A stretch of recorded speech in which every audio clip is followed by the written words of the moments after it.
Good morning, everybody. How's everybody doing? Good. I'm glad y'all could find a seat, too. Everybody on the front row. You won a prize if you sit on the front row, so I guess you guys won't win. Anyhow, my name's Cody Bird. I'm a custom home builder, remodeler. I've been doing it for about 20 years. Our office is really based in Lenoir, and we kind of work Wilkesboro, Lenoir, Morganton, in the Hickory markets, as well. And, well, that's what I was going to say. We have a, no. I have another office in Boone, so same office that's right by Aho Road. I don't know if you know where that's at. That services the high country. We got another location down in Lake Norman that kind of does the Statesville market, and then one down in the big Charlotte market as well. So Alair Homes is a franchise group of custom home builders and remodelers, people that's been doing it for a long time. They just offer a lot of support kind of behind the scenes that a lot of small businesses might not have with systems, processes, accounting, and those kind of services as well. Just to tell you a little bit about me, kind of give you a background of who I am, just to make sure that you know that trying to give you some good information. Again, I've been building, remodeling for well over 20 years. My dad, my uncles were all in the trades. I thought my name was Go Get Shingles until I was about 15. So I really kind of grew up as a carpenter and kind of long before ever, running a business. Early on, about 10, 15 years ago, I got involved with the Home Builders Association. So you saw the Hickory Home Builders booth, I hope so, right up front. We actually have the current Hickory president that just joined us right here as well, Dan. Hello, Dan. Thank you for your service. And Home Builders Association, we have a local kind of chapter, a state chapter, and a national chapter. And I tell you this because their job is to protect the American dream of home ownership. At the end of the day, that's what they're trying to do. So, most people, if you can get in your first house, then you might actually be able down the road to get in a second or third house or whatever. It's the biggest, asset of wealth that a family may have, right? And at the end of the day, if we can put kids in houses, then they're going to have a chance of having a better life, being able to have a successful life as well. So you buy that house, 30 years later, it's worth a little bit more. You can sell it, retire it, or do whatever you want to with it as well. And that's what the Home Builders Association does. So I had the honor last year of being the president of the state chapter of the North Carolina Home Builders Association. And then all last week was the International Builder Show in Las Vegas. So I officially come home last night at 11 p.m. I'm drying out here a little bit. I've been in the desert. It's really nice to have some humidity back. So I carry a bunch of accreditations and all these other things as well. And I'm going to go through some stuff. And at the end of the session, we'll kind of do some Q&A and talk about that. We mainly do pretty large renovations, whole house remodels, basement finishing, additions, that kind of stuff. And then obviously build some really nice, luxury homes, around the area. So we'll get through that, and then I can answer anything that you may have about whatever going to embark down. If you got questions particularly about the kind of projects, even if they're small, we might not be our company might not be a fit for y'all. I'd offer you some advice, to help you to make sure you're going to get through it successfully. Everybody good? Nobody go to sleep. Here we go. All right, so I get asked a lot of questions, right? Where do we start? Do we need the designs and plans? Do we need engineering? How much is it going to cost? What's your cost per square foot? Who do I hire first? Right? And then the biggest question, like towards the end, how can I make sure that my money's well spent? Right? I too am also a consumer, and when I buy something, I just want to make sure I'm getting the best bang for my buck. And then who has control over the whole situation? Who's controlling the budget and the material and the quality, experience that you may have. We all hear horror stories about what goes on in the home building and remodeling industry. Remember that contractor, the first three letters is con. Right, and you just want to make sure you don't hire one of those. So here, we're going to help you get through this. So we got some booklets out here today that you can take home with you. It's got a great thing about, questions to ask people to make sure you're hiring a right, professional from the beginning. You always want to ask them those things about, do they have a license? Do they need a license? Are they carrying insurance? Is it a real business? How long have they been in business? I would also ask if they're a member of the Home Builders Association, because if they're a member here, in Hickory, then it's probably a good thing that they're professional, they're servicing the industry, and they know other people that do this as well, may have some good contacts. All right. So let's answer some of these questions. So you'll see in your booklet, the one that's stapled together, we got a homeowner protection checklist that just says, hey, these are all the things that you need to do prior to signing a construction agreement with somebody. So even if you're doing that small bath remodel, kitchen remodel, I'm a firm believer of a good handshake and a look in the eye as well. But you know what? If you're working with a professional, you should write everything down. All you're doing is protecting yourself, and then they're, just trying to protect their business. And at the end of the day, if everybody does their job, then that's what an agreement's for, right? So we're going to go through and we're going to check some of these boxes here today. And I'm sorry it's a little bit blurry. I don't know why. And we're going to try to go over a bunch of details, but remember, we're going to try to keep it just as simple as possible. So here we go. When we start working with somebody, they're always like, how do I express my ideas? How do I know, that somebody really knows what kind of cabinets I want, or, what kind of faucets I may want, or what needs you may have, right? Like, hey, I'm preparing for retirement. I'm thinking about, what kind of shower I may need, or somebody's going to have to be in a wheelchair or something like that down the road, or safety bars and those kind of things. What I would encourage, and we got some of these by the booths, and I got somebody in the back of the room that'll be happy to pass them out as well, just like a home planning guide. So obviously this is just real simple, right? This is a Word document. You can get your notebook out, get you a glass of beer, a cup of wine, sit down with your spouse and talk about the things that are important and not important. Here's the things I really want. Here's the things that we really need, and then some things you just might not know what to ask. But the better you can help get somebody on your team, and that's usually why you want to work with a professional, because you know what? We've been down that road hundreds and hundreds of times before, over the years. So it's nice to pass that information along. So, and that's really what it is, just making sure that you're setting the bar, you're saying, hey, here's some hurdles and restrictions. So again, we do a lot of custom homes from scratch. Somebody's got land, or maybe they bought, a lake lot or something like that as well, and we've got hurdles to jump through. Can we legally do the project? Is there, a environmental health issue with wells and septic tanks? Is there a zoning? You hear a lot of communities have HOAs. Anybody got an HOA? I'm so sorry, guys. So everyone that we work with is different. They all feel like, they're a tiny little government, a little municipality, and trying to control things. But at the end of the day, you know what? You've bought into that community for some reason, and we just got to check those boxes. So let's just write them all down, get everybody on the same page. Is everybody doing stuff like this already? Couple heads. All right, so we're going to start where it all starts. So when you're going through a project, it's like, I don't even know where we get going. I've wrote these ideas down, but I don't know where to start. We like starting with plans, right? Some kind of design, some kind of plans, and why. So I'm going to talk about this a few times, but we're going to talk a little bit about good plans versus bad plans and why we need detail. So a real simple formula. And feel free to take pictures. I see Dan taking pictures. Take pictures of anything that, interests you along the way. Real formula, good formula for life. The more clarity we have, then the more certainty we can provide. Because at the end of the day, we can build somebody a house, or we can remodel a kitchen, and they can say, hey, how much does it cost to do these things, right? Well, we've done kitchen remodels from $20,000. You just changing out the countertops, backsplash, new sink, faucet, or whatever, to $500,000. So it all depends on what's important to you, how much money you're wanting to spend, and then kind of build it from that. So let's look at my little image here. Let's laugh a little bit along the way. So we all get great ideas, wonderful ideas. We come up with terrific plans, but at the end of the day, the devil sleeps in the details. Everybody's heard that one. So we're going to look a little bit about drawings, right? So is anybody about to do a kitchen remodel? I'm talking specifically to you then. But you look at, your bath remodels or kitchen, or even on a new house, right, when we're building a new house, the kitchen and the bathroom, every single person that works on that home is going to be working in those two rooms.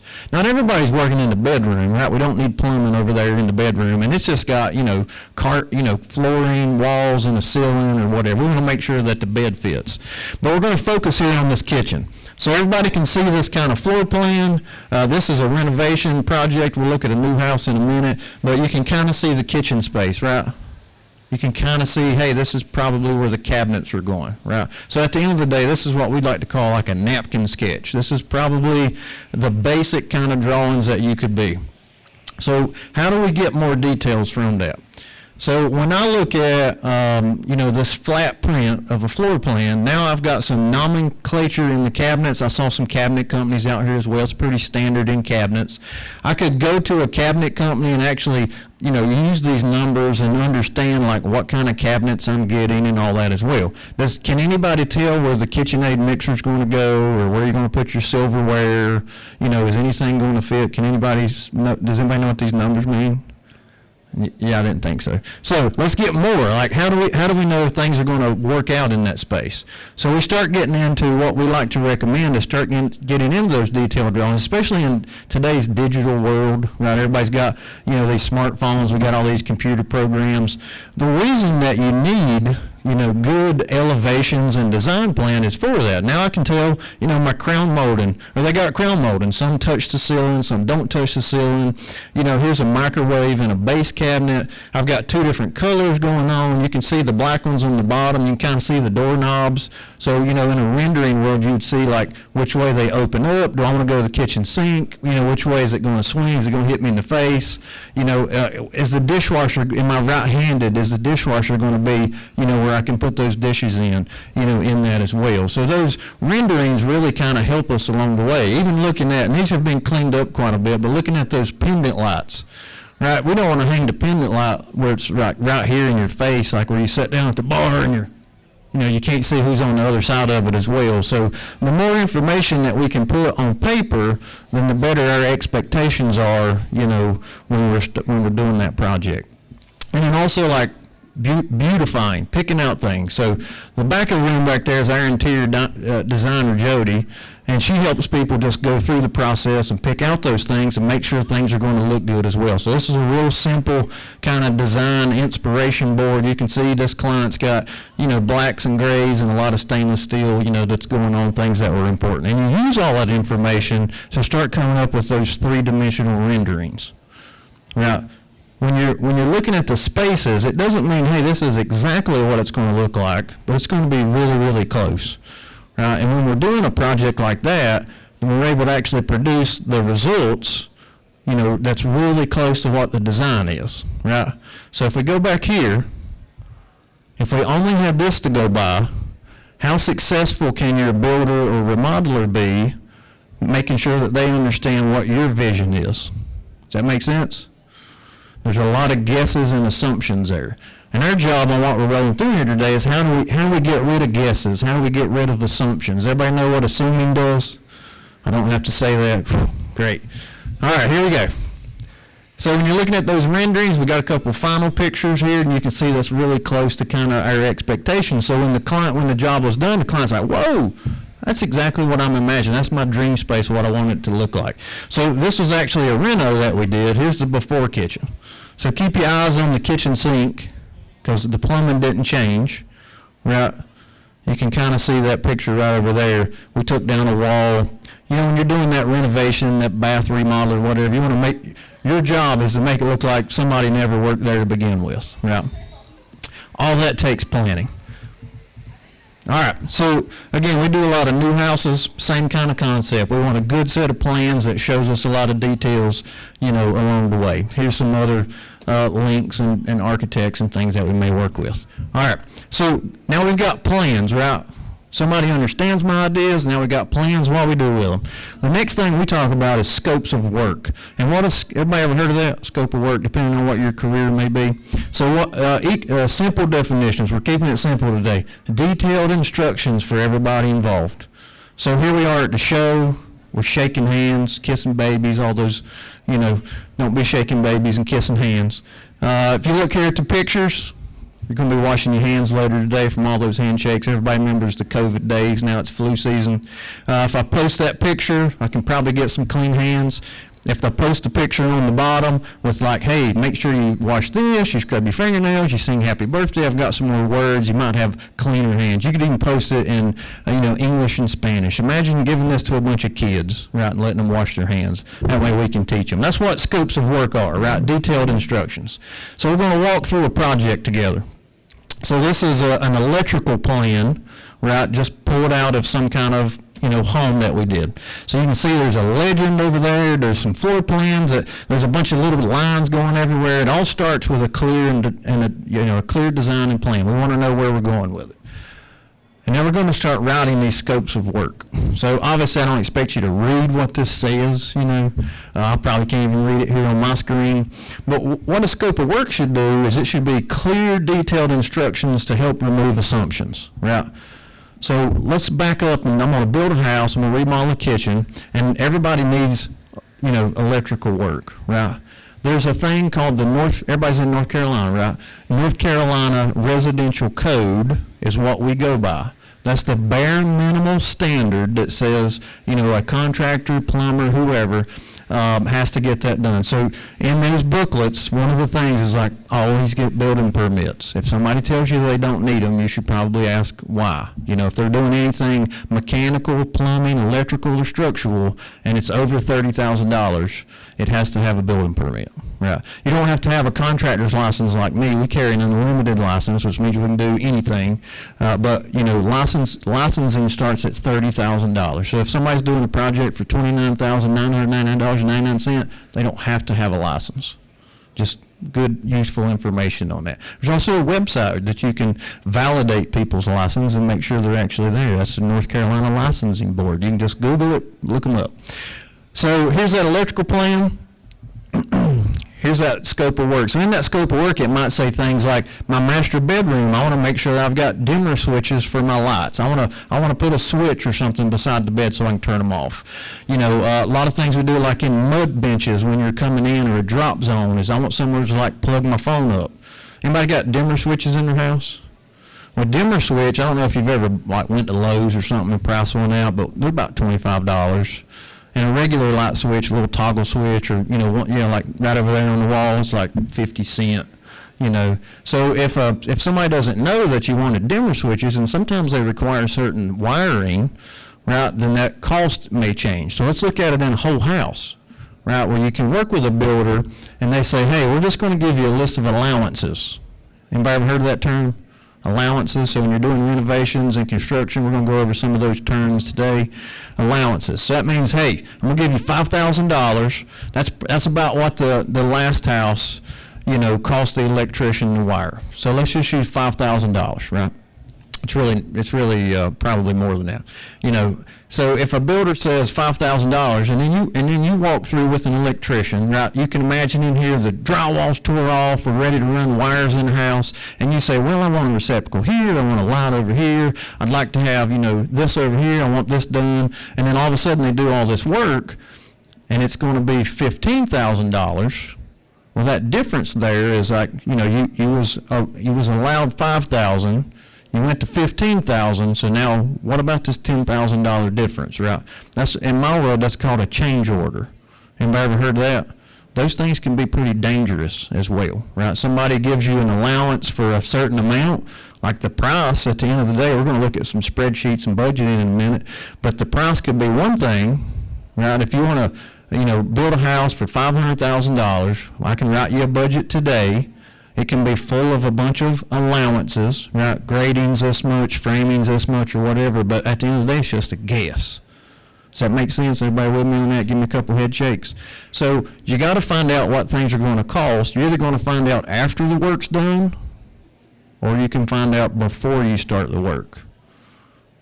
So if you go get, a medical procedure done, you can get a quote up front on how much it's going to cost to have your heart valves replaced or whatever, how much insurance may pay for, something like that. It should be the same way, in the world that we're dealing with. So what that scope of work's doing is saying, hey, there's going to be a dedicated receptacle, for my freezer out in the garage, right? That's not a code thing. I got to have one receptacle and it can be hidden, and that's all you got to have in the garage. But I really want lights. I want a workshop. I want some things to be able to plug up. I don't want my hair dryer to go off in the bathroom and start kicking those, receptacles. I want my kitchen appliances to work.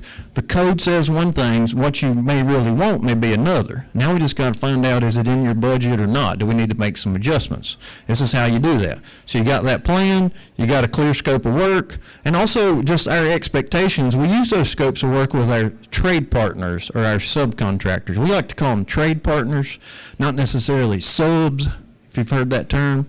because sub means you're subordinate. And man, these people, we really want them to shine. They're our partners in our business. So it's a little term that we use. So with that, we've got a plan. We've got a detailed scope of work on our expectations. Should that trade partner be cleaning up at the end of the day? Where does the trash go? Who's paying for permits and those kind of things? And then now we're going to look at, product selection. Again, I don't want you to try to pretend like you can see this. Our formula, again, detailed instructions equals clarity, and everybody remembers that formula to begin with. The more clarity we have, the more certainty we have. That's what we're trying to build here. So we're picking out light fixtures here. Some of those things, you can see, this overhead light, porch light or whatever. Why would we want to know what kind of products we're putting in before we ever put them in? Cost, okay. Anybody else got one? Aesthetics, making sure it looks right. So I got some cheaters down here on the bottom. How much does it cost? Somebody told me one time, they said, Cody, just give us we want middle of the road ceiling fans. Well, I just thought they was going to go to Lowe's or Home Depot or something like that. Now we use Amazon, a lot of other online places, and you're going to buy something $300 or $400, right? Nice new ceiling fan, maybe $500.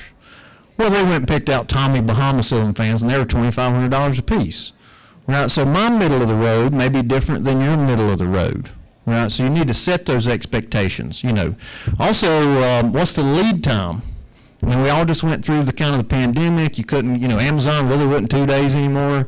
You didn't know if you was going to go get something at Walmart and it wasn't going to be there anymore. We're still dealing with those things, right? Some things that are 6 weeks or 8 weeks out, we need to know ahead of time. So imagine this: we're building a house. The house is framed up, there's no windows in. The builder could say, hey, go pick your windows out. So you go to the lumberyard, you go, look, hey, these are the windows that I want. Let's order them today. You order the windows today, and now they're 12 weeks on special order. Well, that project's just going to stop until the windows get in before you can close it up. Anybody ever heard of lengthy delays because of stuff? You must have built some projects and things before. So how do you prevent those things, right? The more things we know on the front side, then the better we can prepare ourselves and keep that project moving along. For the people that's renovating, whether you're thinking, I'm going to move out, do a whole house renovation, do I have to move out? Is that something that you've even had to think of before? Is it just a bathroom? How's that going to disrupt your life? Is it a 3-week project or a 3-month project, or will it turn into 18 months or whatever? Right? So the more you can do up front, it really helps. And then also, does it have any special installation and requirements? Like a wall-hung commode takes a lot different plumbing than a floor-mounted commode. Right? A ceiling fan actually takes a different kind of box in the wall versus, a cheap Amazon light fixture or something like that, right? So by preparing up front on what we're doing, we can do that. So anybody ever had a, light fixture in their living room and they're like, hey, I'd like to swap that box out and put me a ceiling fan there? Well, there may or may not could be a way to do that. If you can get in the attic, you might be able to take it out, switch it over, put it in a metal box with a brace. But, if it's a cathedral ceiling, I got to tear the drywall down, take the insulation out, put the box in, fix the drywall back, repaint the whole ceiling. So what could cost $25 now, may cost $2,500 later. So, think about those things. And that's why you got to work with that professional to get you along the way. So this huge spreadsheet over here, that's what we use to figure out, what it is we're doing, where we're buying it from, how much it's going to cost, what the lead time is, and et cetera, et cetera. All right, does that make sense? So we've got clear plans. We got a scope of work. We know what we're doing. What does that mean? Well, now we can go to the marketplace and get pricing for those things. So I got 2 quotes here, in front of me. So we talked about the electrical side again. So when you're building that house, or again, remodeling, the builder could say, well, the last 3 houses, the electrician charged us $15,000, so let's just use $15,000 for your budget. Well, what if you really wanted these other things? It's going to cost $25,000 or $21,000. By knowing that on the front side, doing your homework on the front side, you can use the proper number, in the budget and eliminate those change orders down the road. Is that pretty clear for everybody? Yep. So this is what we're doing. Now we got 2 quotes, but we have to think, And we're also getting quotes back from our vetted trade partners, not just anybody, right? We want to work with people that carry the right licensing, insurance, and those kind of things when we're bringing them in. If we are having to use somebody new, that we're calling their references to other builders that they work for, those kind of things, And, when you're working with a contractor or a remodeler on your project, you want to ask, do I get to know, who's working on my project or who's going to be coming through my house? That's your right as you live there. You're going to interview your heart doctor before they operate on your heart, right? You don't go to the flea market and find somebody that does it on Thursday afternoons. Same thing. All right. So did these trade partners even quote the same project? One's $18,000, one's $22,000. So I use that sometimes in the lumber world. We may go out. Lumber's a commodity. A 2x4 is a 2x4. Pretty much. Some are straighter than others. But, we may have better buying power at one place versus another. So we may go out and get 3 quotes for lumber. We're out one's $60,000, one's $65,000, one's $70,000. Well, man, let's use the 60 because that's probably, going to cost me less money. I can save some money or whatever. But what if they left off some things as well? So even though you may be getting quotes on the front side, you also got to make sure that they're accurate, right? They've got the 2x4s for the second floor, whatever they may be. We may need to call these trade partners back and ask some questions. Okay, does that make sense? So we've went through, we've got really good plans, we've got scopes of work, we've been able to come up with pricing. What we do next is kind of roll through this critical path when we work through somebody. Here's all the things that we got to do before we hand somebody the keys. All the blurry things you see, and I know a few of you guys might not be able to see because of my podium here, there's a little spot on the bottom right that talks about the construction phase. There's only 5 things we do in construction. All of these other things we do is in planning and pre-construction. And for us, we're what's referred to as a design build firm. We do planning first, and then we go into construction. It's not that we do anything extra, right? You still have to do all these things. You still got to pick it out. You still got to figure out what the costs are. We just decide to do it up front. Right? Anybody go to school in the room? You learn about things. You do your homework before you take the tests. That's pretty easy. Same kind of thing. So that way we can help build, surety, around that. We kind of break that up in 3 phases: concept, structural, and finishes. So, if we were actually talking to you about doing a project, we would go through this stuff a lot more in detail. But at the end of the day, we're going to try to get an idea. Is this project even feasible? How much does something like this cost, right? Last year we built homes anywhere from, $600,000 to $2 million. So if you're going to build a house today, we could say, hey, how much is this going to cost me? Well, I have no idea until, we start understanding, what your lot requires, what the HOA is going to require, what kind of things you want to do. So a lot of people ask me, we'll get into some pricing here too, but a lot of people ask me, what's your cost per square foot?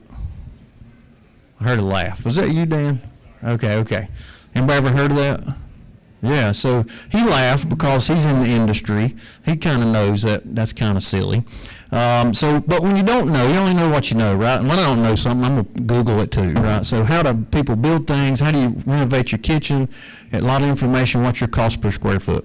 Okay, all right, let's take it out. Let's pretend we're not in the housing industry. Does anybody have a vehicle? Okay, those of you not raising your hand, you riding horses or?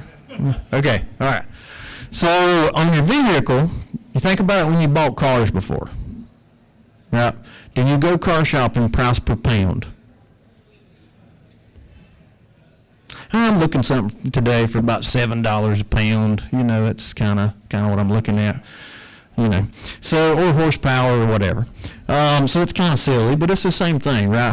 Houses that we do, we build anything from $200 square foot to $1,000 square foot, right? So let's look at it really simple. Who's bought groceries this week, or who's going to the grocery store later today, right? Or having Walmart delivering them or Publix or whatever. So when you go grocery shopping, if we see each other in the grocery store, and if you do, please wave at me. We'll chat and talk about other stuff. But if you're holding a paper bag of groceries and I got a paper bag of groceries, it would be unfair for me to guess how much you spent on your bag of groceries, right? You're having a dinner party, your best friends are coming over, you got filet mignon and lobster, I'm feeding teenagers, I got ramen noodles and hot dogs. The bags look the same, but it all depends on what you feel like is important to you and what you're going to put in your bag of groceries. Now, we're all going to leave here hungry because it's going to be lunchtime. We're going to talk about groceries. Home building and renovation is exactly the same way. Before you go in the store, you got to understand how much money do you want to spend? What's your comfortable level of investment? Right? So it might be a reno. You might have saved up this money. Hey, I got 20 grand. This is all I can do. That's fine, right? Just know what you can do beyond that, right? I'm going to do a whole house remodel. I got $500,000 to spend. Here's all the boxes I want to check. Is that something that, makes sense or not? Or the value of the house. I don't want to spend more than $150,000, or I'll just move and build a new house.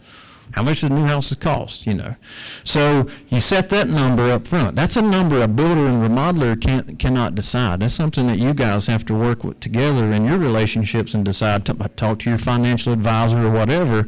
How much do I want my monthly payment to be? Even car shopping, right? I'm going to go car shopping. I want my payment to be, $800 a month, no more than that. Then, that's the kind of stuff you need to look at. You got to know if you're going to the Honda dealership or the used Honda dealership. Houses and remodels, same thing. All right, so you're setting that budget, just like that trip to the grocery store. What we're doing here in the planning phase is dumping out that bag of groceries, open up the potato chips, counting the number of potato chips, pulling apart those layers of the onion, understanding, is it made from scratch, is it organic, is it the cheap Walmart bread, whatever it is. And that's what you need to do when you're working with anybody, is you're just dumping out that bag of groceries. So a lot of times, especially on a new house, somebody don't know where to start. They went out and they hired the architect, right? And they say, hey, I want you to draw me, I've waited a lifetime to build this house. This is what I really want. I want you to draw me all this, draw me this. I want this kind of room and this office space. I need a sewing room over here and all these other things. And all of a sudden, they've designed a project and they don't necessarily know how much it costs. Architects are really good at drawing. Do I got any architects in the room? Good, we can throw them under the bus. All right, so they're really good at drawing. They don't necessarily understand today's cost, which changes a lot, right? So the lumber market, in the height of COVID just a few years ago, our lumber packages were, lumber was $1,000 a board foot, and that might not make any sense to you all. But on a normal house that we built, that means the package was $120,000. So it's back down now. Our lumber package is about $65,000 on a normal house, Remember, middle of the road. Yeah. So, when you're doing that, it's a fluctuation, along that. And you really got to understand what you're doing before that. And the architect, they may say things like, well, I'm going to draw your house, and then you're going to go out and get 3 bids from builders. Right? You may have researched that too. Like, well, it says go out and get 3 different quotes. That's not a bad thing. Like, I encourage you to talk to as many professionals as you can, because what you're trying to do is educate yourself to make smart decisions. Everybody nod. That's why we're here today. So, you just want to find somebody that's actually going to give you that good information. So remember, they went out and drew plans. They drew the perfect house of their dreams, and now they're going to go get 3 bids from builders. So they call me up.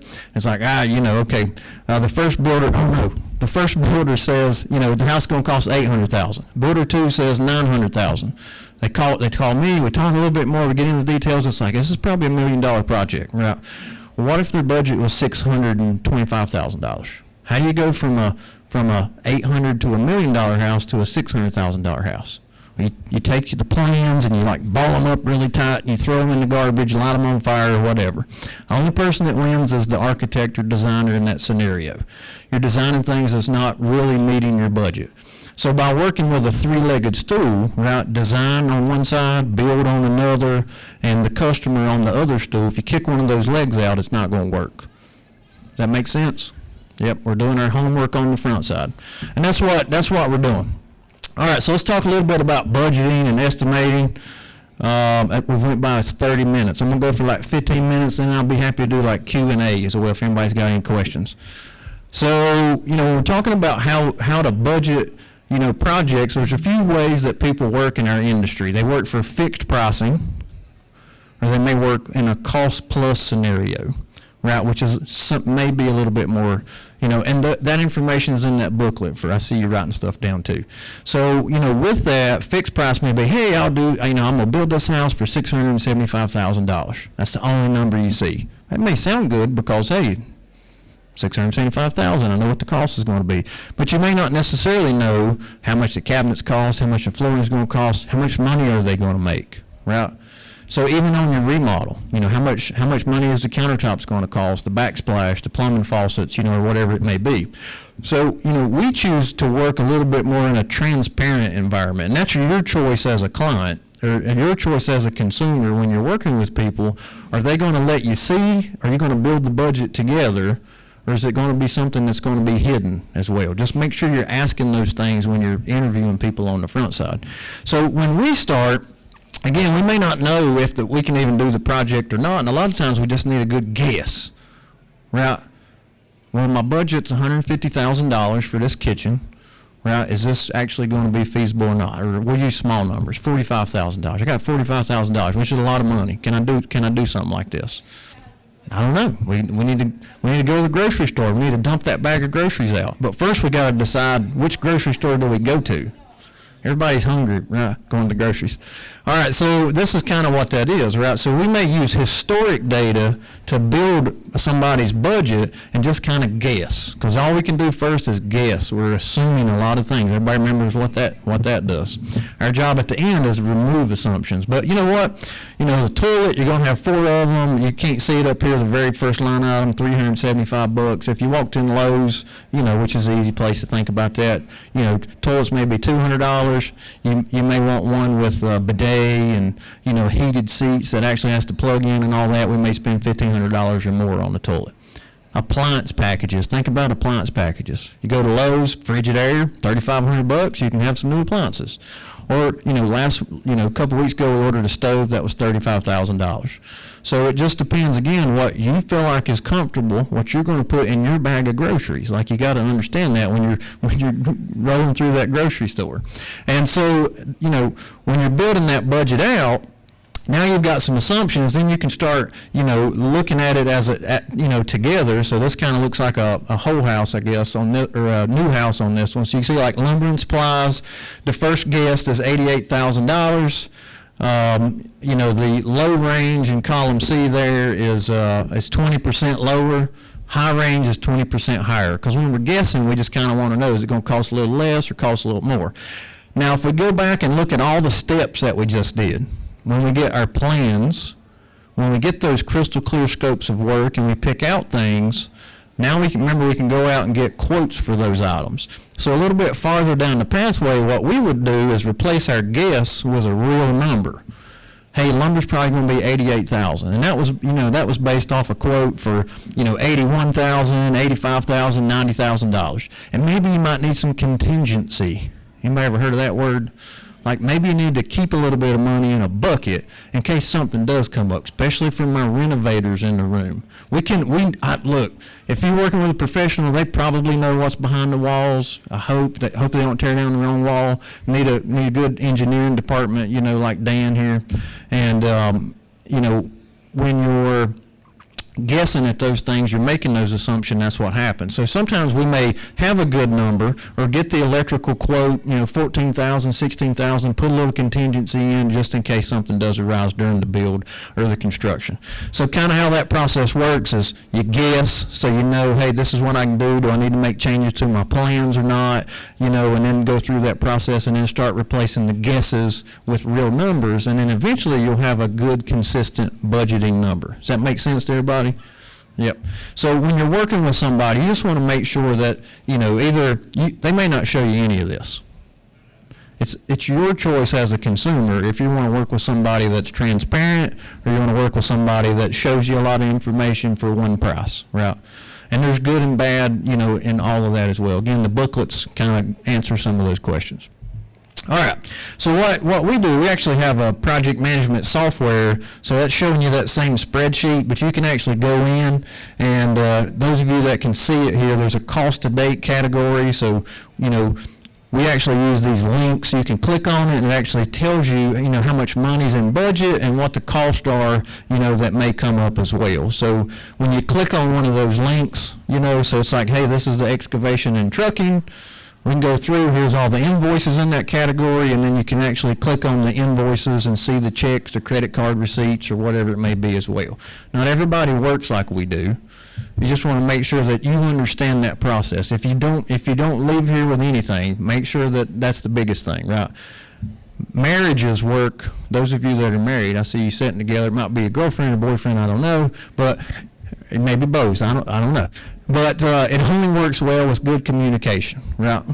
So anybody been married over 20 years in the room? Congratulations, that's probably how that started, right? Probably how it lasted that long. Your relationship with your builder or remodeler should be the same thing. You have to communicate together, and you need to understand how that process works. You can't beat around the numbers. Just go ahead and get it out there and talk about it so that everybody's on the same page and working together. Again, I'm just kind of showing you a few things about the industry, how we work, but more importantly, how you should be working, with other people. Let's see what else we got. So again, a lot of builders in the room, on the show floor, remodelers, have access to things like this where you can actually log in and see things. I'll go back to, look over here on the left as well. These are all important things, again, that some of this is in the book that you should be understanding when you're doing a project, right? So, again, like the project files or details, maybe those plans and scopes of work and picking out those things. Budgeting, which is a big one, right? You want to understand how budgeting works. The draw schedule. That means, like, how do the payments work? How do the payments are going to flow from, you, the homeowner or client, to the company that you're working with as well? You obviously need to know that up front. Is anybody going to have to be doing a construction or renovation loan when they're doing their project? Anybody? Because I can go down that pathway and talk about how that process works as well. But, some touch on a little bit, when you're doing a new home and, you not need a construction loan, or you're doing a renovation and need a renovation loan, there's some banks that specialize in those things. So when you're working with that builder remodeler, you want to understand how that draw process, draw just means, you're just drawing from the payments along the way. You're drawing from that total sum of money along the way. It's like taking a dip out of a bucket. And when you're doing that renovation, you want to see it in progress as well, right? Don't write them a check today. I mean, you can write somebody a check for all that money up front if you want to, as long as they've got something like this behind the scenes to make sure that you see where that goes. Where's my money going? Is it held in a trust account? Who's doing the accounting? I need to know where it's at. But probably, if they've been in the industry for a while, right, they're going to be breaking these things down in draws. And it kind of depends on the package that they're doing. Like maybe the window companies out here, I have no idea how these companies work, but it's like, hey, you pay 10 grand, you get new windows. All right, that's pretty easy. Or maybe it's like a deposit, commencement payment, you make another payment when they get started, and then you pay for the rest of it at the end, right? Some of them do their own financing and that kind of stuff too. Just make sure you understand it, right? It should be a part of your agreement and contract with somebody when you're working with them, right? How are you getting paid? Another thing, and this is not the live software, I'm sorry, but another thing is a schedule. How long is it going to take? So remember, if we started a project next week, right, and we just guessed at all the numbers in that spreadsheet, right? If I just go here, I start putting in numbers all the way down at the bottom, it's going to talk about how much it costs, right? I could guess at somebody's house and we could get started next week. And then as that project's unfolding, then we'll understand how much is grading going to cost, how much is the well going to cost, how much are you really spending on cabinets. Well, what if I guessed wrong? What if that builder or remodeler guessed wrong, right? Then that's where those change orders can come in, along the way. And if you thought it was going to cost $600,000 and you only got $600,000, what if it costs $700,000? Where does that money coming from? I mean, it's either coming out of your retirement, you're having to do a new loan package, you're selling that, that sports car that you've already, that you've got or whatever to pay for those things. So making sure that, we're doing our homework, and that also leads us back to that schedule, right? Because if we don't know what we're doing, we don't know the products we're putting in, you don't know the entire scope, then it's really hard to build a schedule. So what we have is a big Gantt chart of a schedule that shows you, obviously that progress or whatever along the way. And then gallery. We work for a lot of people that are moving to the area. Does anybody move to this area? Everybody's local? Okay. Probably, probably like, 19 out of the 20 people that we may work for are moving to the area. Our area is, everybody loves it. Western North Carolina, there's a lot of great things here, a lot of good resources. You're probably seeing new people in town, you're getting new neighbors. So our gallery is what that is. They can log in from Massachusetts, and actually see the progress, along the way too. So that's something you want to be able to see, when you're working with anybody. Let's see here. All right, so everything we just talked about is the only way to answer how much your project's going to cost. Does everybody understand what we talked about? You can either guess or you can do the homework, and then you can find out what's going to cost. What you're going to get. Right, remember those pretty pictures we're looking at? This is what the kitchen's going to look like, and it actually looked like that as well. Doing that homework up front, it's the only way you're going to know what you're going to get. And then also when it's going to be completed. Right? Are these people going to be working on this house forever? Are they going to be, how long am I going to be without a kitchen? You only like going out to eat so much. Every once in a while, it's nice to be able to get the pan out and cook something up. Are you going to have a temporary kitchen? Like sometimes we've done projects that's so intense, maybe we need a temporary kitchen, as well. Yeah, so it's your choice, right? It's really simple, but a very critical decision. Are you going to plan, or are you not going to plan? So you take this information home. It's got, a lot more. It's got our office number on it. If I can answer questions, about anything, I will, when you're going through that. Oh, yeah, so here's like the schedule. We'll just kind of blow through some of these, and then we're going to do a little Q&A. So just make sure that somebody's telling you, how long it's going to take, who's doing what kind of work, and then getting into construction. Let's see here. All right, so I'm going to hurry up. There's other things I can talk about. I got a few more minutes here, and then, we'll be done. So what kind of questions do y'all have? Yes? We're doing a renovation. It's going to require us to get out of the house, and interior and exterior. And I kind of read between the lines. It's like, hey, before we just go away for 6 months and come back when it's done. That we get it all figured out up front. Even if we think we got great plans, great understanding, great people, and all that, how often should a homeowner say, no, I'm going to be coming back from Florida every other week, every other month, or... Yep, so obviously a lot of what we talked about too, what we didn't really talk about too, but you could probably get it, is it all starts with trust. Right, so making sure that you're working with somebody you can trust and get along with in that relationship that's going to have that. But it's all going to be like personal preference, right? So we work for people that get it. They don't necessarily have to be here if we're doing our homework up front, which takes a lot of collaboration on both sides, right? We're not sitting across the table from somebody. We're sitting on the same side, and we're going through it together. So it really depends on, somebody's personal choice too, like how much they're okay with being able to just see pictures and progress.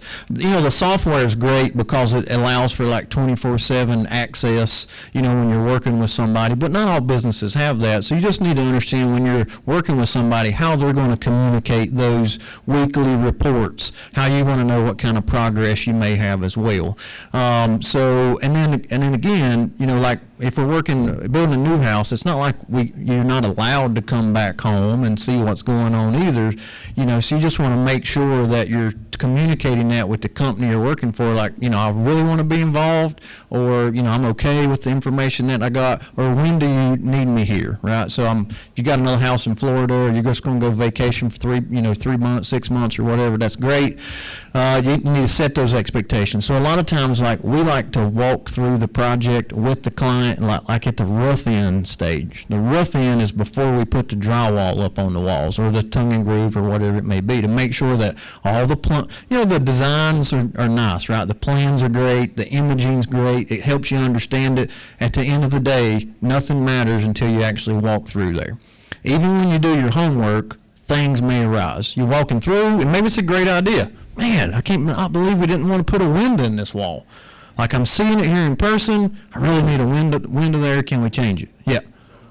Something you just said there, so are there kind of some critical control points at times? So yeah, if you're going to be out of state, you ought to come back at this point, like before they put the drywall, before they put the cabinets in, before they put is there any key points that we should... Yeah, so it depends again on the project, and I'm just trying to be as generic but as specific as possible. So when you're doing that, that new home from scratch, like, you want to make sure it's getting cleared the way you want it to get cleared. You want to make sure the foundation and the orientation is probably where you want to see it at. And then again, when the house is framed, it's really exciting. I have another thing, I wish I would have put it in this. It's called the homeowner's emotional roller coaster. So when you're going through that, it shows you like, everybody's real excited. We're all going through this together. The house is getting framed up. I can see a bunch of progress. And then during that rough-in phase, that's when the plumbers, electricians, mechanical, all those people are kind of doing things behind the scenes. And you're seeing some things, but it's just not monumental. Things start getting sad. So you start sinking a little bit, right? So and you're like, man, are they actually even, is anybody even work? Like, I might see anybody in a week. It looks the same to me. And that's, it might be because you're waiting on this person or this trade partner. Hey, we've worked with them for years and now they're not showing up anymore. So then we got to go back out and get somebody new to come in and get on their schedule. Like, there's a lot of other challenging things in the industry that you're still working with. And then, when the finishes happen, so that's what I was going to get back at, that rough-in phase, you want to make sure you're walking through with somebody, seeing those things. Then when the drywall goes up, or the tune and groove, or whatever it may be, everybody gets excited again because it's like, oh, I can see rooms, there's spaces here. I don't see those same 2x4s, anymore. And then the finishes, etc. So, a few key walk-ins is, in that finishing kind of cabinet, countertop phase when you're starting to see that, when the tile goes up. But again, some of it may be like comfort level. As long as you're seeing progression pictures, like, hey, here's the tile, this is the tile layout that we're doing, and then here's, what it looks like.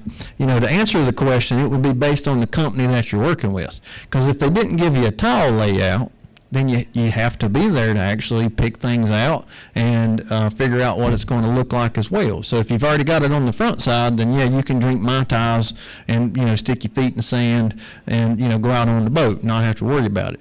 If you haven't, then somebody's going to be calling you every day. I need you to do this, I need you to do this, I need you to do this. Remember, it's your choice, when we go back earlier, to plan or not to plan. And there's a certain level of planning that can be done as well, right? I can draw a napkin sketch, literally, almost, draw a napkin sketch and go in certain permitting offices and get a building permit for that. Like for renovations, they don't even, a lot of municipalities don't even require a set of plans.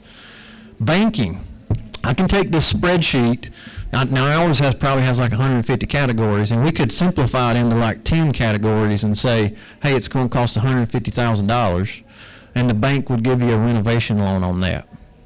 Not knowing anything that they're putting in, how much it's going to cost, and the construction loan's the same way.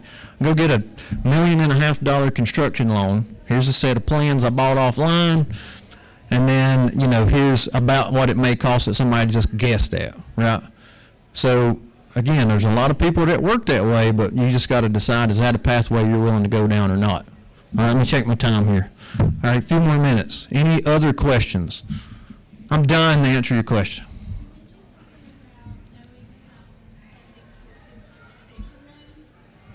Yep. Yeah, so I'm not going to give you like a specific name. But I would say it starts with like who you have a banking relationship with. Go ahead and ask them about their, renovation loan products. The cheapest way to borrow money is really home equity loans, right? A renovation loan, a construction loan is going to carry a higher interest rate. Everybody kind of knows now too the interest rates are kind of up, compared to where they were. Nobody's giving you that 3%, anymore. It is going to come down. If you remember, I was in Las Vegas last week at the International Builder Show. I sat through an economic forecast there as well. This year's kind of flat, and really with the whole, we're not going to get into politics, but, with the Doge and all the stuff that's going on, nobody really knows what's going on anyway, so it's really hard to make predictions. March the 4th, lumber tariffs kick in, tariffs on all these products that we use. We also think it's kind of a bluff to a certain degree, but until the administration opens up, North American forest for timbering and those kind of things, it's hard. So directly back to your question, go to your local, the banks that you're already working with, talk about their products, talk about their fees.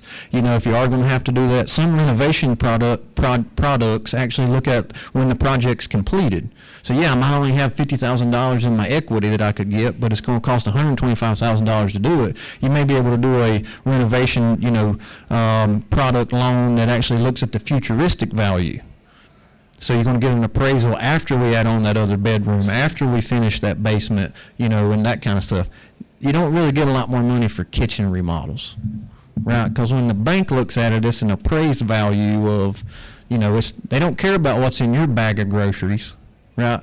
Cabinets are cabinets. You know, I can spend $5,000 on Chinese cabinets, or I can spend $50,000 for those $150,000 for the best cabinets in North Carolina, right? It all depends on what you're going to do and what you're putting in that bag. I might have time for one more. See some people. One more question. Yeah. I want to do a home remodel on the backside, and my elevation level, I'm going to have to pour a slab. How much of, I don't like concrete, so I'll get somebody for that. Do you have to maybe pull permit? Yeah, you talking about like an addition or like outdoor living space? What kind of room is it going to be? Is it going to be heated and cooled? Like, what is the room going to be used for? Going to have a roof? If it's going to have a roof over it 100%, it's going to have a permit. So you're going to need a zoning permit. When we build on, I'll shut this down so the next person can come up. When you're doing, again, anything structural, electrical, or plumbing, you're going to need a permit for that, different permits. But when you're building on space, or thinking about a new house, or if you're doing an addition or a screen porch, a deck or whatever, when you build that deck on your house, you're actually supposed to be getting a zoning permit for that as well. So that would come from your municipality that you're in. And then sometimes, when we're adding on a bedroom, like anybody doing like a bedroom addition or finishing your basement or whatever, we may need an environmental health permit for that as well. So, and again, you can, we assist people through that entire process of all the permitting and everything that has to be done. If you're trying to save money and do some of the work yourself or whatever as well, you can do it, right? It's just to understand, I got to know what I need to do so that I can go do it, and that's what that critical path or whatever is for as well, so you can get those things done. And just call the county and ask them. Right. Well, this is what I do every day, for a living with my family. So obviously it's pretty easy. If I can do it, anybody can do it. Yeah. All right. You just fill out the paperwork. You might have to have plans, a sketch, or something like that. But other than that, it's pretty straightforward. And don't feel wrong. Like if you ask the questions and you get it wrong, you come back the second time and get your permit. That's all I got. Thank you all. Hope you're walking out of here with something.